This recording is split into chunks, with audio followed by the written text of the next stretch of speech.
And. এই and কথার অর্থ হলো শেষ হয়ে যাওয়া। এই এন্ডকেই আমরা 10 রকম ভাবে বলতে পারি। চলুন সেগুলো দেখে নিই। Close, they close the meeting soon. তারা তাড়াতাড়ি মিটিং শেষ করে দিয়েছিল। Complete, he completed the job at 6 AM। সে সকাল 6টার সময় কাজটা শেষ করে দিয়েছিল। Expire, your membership has expired. তোমার মেম্বারশিপের মেয়াদ শেষ হয়ে গেছে।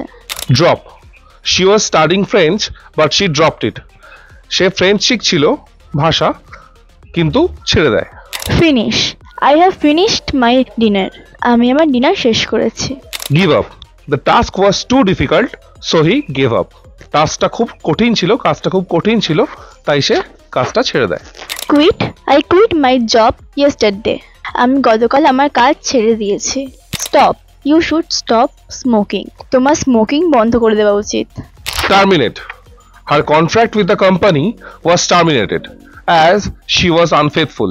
সে আনফেথফুল, অবিশ্বস্ত ছিল, তাই তার সাথে কোম্পানির যে চুক্তি ছিল সেটা ক্যান্সেল হয়ে গেছে। Wrap up, it is getting late, let's wrap up the meeting. দেরি হয়ে যাচ্ছে, চলো মিটিংটা শেষ করা যাক।